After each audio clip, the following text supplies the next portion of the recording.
આપણે દરેક પરિવારજને હંમેશા વ્યસન મુક્ત રહેવું જોઈએ. તમારી આસપાસના પરિવારોમાં, તમારા આસપાસના સમાજમાં તમે જોયું હશે કે ઘણા બધા વ્યસનોને લીધે વ્યક્તિઓનું અકાળે મૃત્યુ થયું હોય. હા કે ના? હાથ ઊંચો કરો તો. તમે જોયું જ હશે, ઘણાએ તો પોતાના પરિવારમાં જોયું હશે. નાની ઉંમરે તમાકુના લીધે કેન્સર થયા હોય, ખૂબ દારૂ પીતા હોય તો લીવરનું સિરોસિસ થયું હોય. એ વ્યક્તિ તો મૃત્યુ પામે, પણ એનો પરિવાર રખડી પડે. એના પરિવારમાં એમના ધર્મપત્ની હોય, સંતાનો હોય, એ બધાને આજીવન દુઃખ એ રહ્યા કરે. આવું ઘણા બધા પરિવારોમાં બન્યું છે. તો પારિવારિક મૂલ્યોમાં વ્યસન મુક્તિ એ પણ બહુ જ અગત્યનું મૂલ્ય છે. તમે તમારા સંતાનોને ક્યારે શીખ અને ઉપદેશ આપી શકો? જ્યારે તમારું વર્તન પવિત્ર હોય ત્યારે. તમે સમજો, અત્યારના સાયકોલોજી પ્રમાણે ચાઇલ્ડ સાયકેટ્રિસ્ટ વાતો કરે છે કે નાનું 2 મહિનાનું બાળક હોય ને, તમને અને આપણને એમ લાગે કે હજી તો એને કોઈ એવું ભાન નથી, એ આમ હજી નજર માંડીને જોઈ પણ શકતું નથી બાળક, અને આપણે આમ વાતો કરતા હોય તો એનું તો માથું આમ તરફ હોય છે. પણ એના મનમાં આ બધી જ વાતો છે પ્રિન્ટ થઈ જાય છે, અને સંસ્કાર રૂપે સમયે જ્યારે તરુણ યુવાવસ્થામાં હોય ત્યારે બહાર આવે છે. એટલે જો તમે વ્યસન કરતા હોય તો તમારા સંતાનો કરશે જ, અને વહેલી ઉંમરે કરશે. પ્રમુખ સ્વામી મહારાજે કદાચ વ્યક્તિગત રીતે, અમારા ગુરુ મહંત સ્વામી મહારાજે કદાચ વ્યક્તિગત રીતે હજારોને વ્યસન મુક્ત કર્યા છે, પણ સંસ્થાના અમારા વ્યસન મુક્તિ કેમ્પેન દ્વારા તો લાખો નિર્વ્યસની થયા. કહેવત છે અંગ્રેજીમાં, cigar has fire at one end and a fool at the other. સિગરેટને એક છેડે અગ્નિ છે ને બીજા છેડે કોણ છે? મૂરખ. પછી એવું તમારે તમાકુનું બોટલનું સમજવાનું. હા, જેને વ્યસન હોય, અત્યારે આપણે અહીંયા બેઠા છીએ, એમાંથી જેને વ્યસન હોય એના માથા ઉપર મારે એક જાહેરમાં આક્ષેપ મૂકવો છે. તમારી અનુમતિ હોય તો આક્ષેપ મૂકું. કેવું લાગે? કોઈનું વ્યક્તિગત નામ નથી લેવું, પૂછવું નથી, પણ જાહેરમાં જે વ્યસની છે એના માથા ઉપર એક આક્ષેપ છે. તમને આક્ષેપ સામે ચેલેન્જ લાગતી હોય તો અત્યારે સભામાંથી ઉભા થઈને મારી સામે આર્ગ્યુમેન્ટ કરજો. જે વ્યસની છે એની ઉપર આક્ષેપ એ છે કે તમે મોઢામાં તમાકુ, સિગરેટ કે દારૂનો ઘૂંટડો મૂકો છો એટલે તમને તમારા પત્ની માટે કોઈ પ્રેમ નથી. આ મારો જાહેરમાં તમારી ઉપર આક્ષેપ છે. તમને તમારા સંતાનો માટે કોઈ પ્રેમ નથી. તમારી પત્ની વિધવા થઈ જાય ની તમને કોઈ પડી નથી. તમારા સંતાનો બાપ વગરના થઈ જાય એની તમને કોઈ કદર નથી. અને તમારા વૃદ્ધ માતા પિતાને મોટી ઉંમરે કોઈ સેવક ના મળે, તમારા માતા પિતાની પણ કોઈ કિંમત તમારા મનમાં નથી. આ આક્ષેપ સામે કોઈને દલીલો તો આંગળી ઊંચી કરો.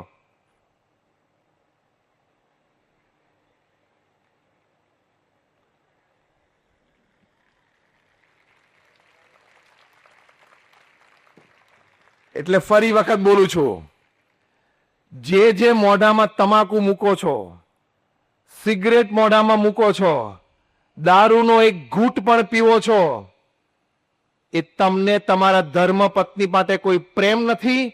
તમારા ધર્મપત્ની વિધવા થઈ જાય એની તમને કોઈ પડી નથી. તમારા સંતાનો માટે તમને કોઈ પ્રેમ નથી.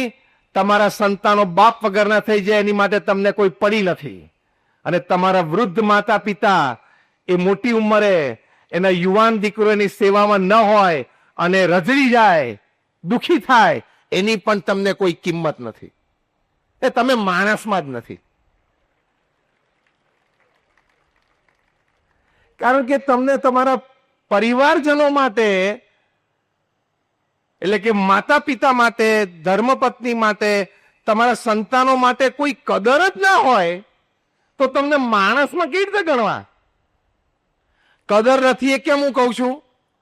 તમને ખબર છે કે આ તમાકુથી કેન્સર થાય છે, હા કે ના?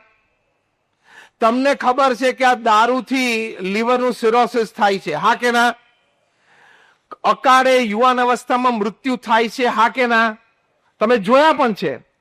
તમને ખબર છે કે આ વસ્તુ મારી સાથે થઈ શકે છે, એ તમારા સબકોન્શિયસ માઇન્ડમાં છે, છતાં તમે મોઢામાં મૂકો છો. એનો મતલબ કે તમને તમારા પરિવારની કોઈ પડી જ નથી. ભલે સારા સારા કપડા પહેરીને સમાજની વચ્ચે ફરતા હો. જો તમે સંતને બોલાવ્યા છો ને, એટલે હું સાચી વાત કરીશ, કારણ કે અમારે કોઈ સ્વાર્થ અને અપેક્ષા નથી.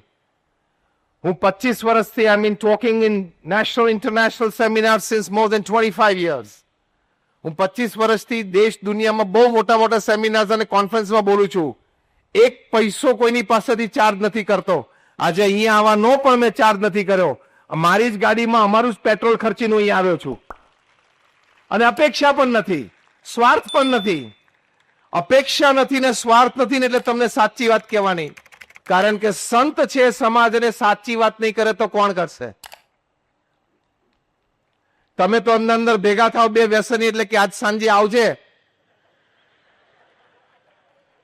આ તમે બધા હશે એટલે આ તમારી રોજની ભાષા લાગે. તું ડૂબવા બેઠો છું અને કોકને ડૂબાડે છે. પ્રમુખ સ્વામી મહારાજ એક વાત કહેતા, એ પોતે વ્યસનીને મૂર્ખ કહેતા. એમના શબ્દોનું મેં જરા વિસ્તરણ કર્યું કે જે વ્યસની છે ને એ મૂર્ખ માણસ છે. હવે અત્યારે તમને કોઈ એમ કે મૂર્ખ છું તો તમને કેટલું અપમાન લાગે? કોઈને તમે જાહેરમાં એમ કહો તું તો મૂર્ખ છું તો કેટલું અપમાન લાગે? પણ તું વ્યસન કરે એટલે મૂર્ખ છું જ કોઈ કે ના કે?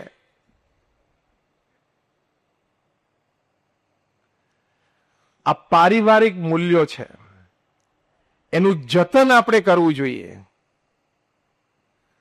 અને તમે એમ ન સમજતા, ઘણા બધાને એવું હોય છે કે આ મારી બાજુમાં એક કાકા રહે છે ને, 50 વર્ષથી દારૂ પીવે છે ને 50 વર્ષથી તમાકુ ખાય છે ને કાંઈ નથી થયું. તમારી વાત સાચી છે.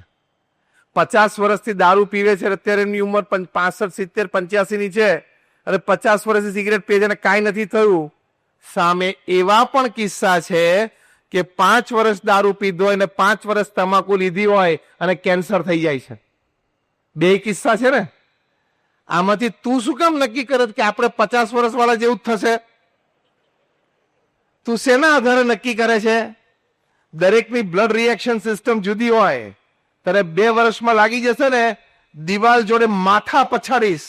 નજરે જોયું છે. હું વ્યક્તિનું નામ નહીં આપું.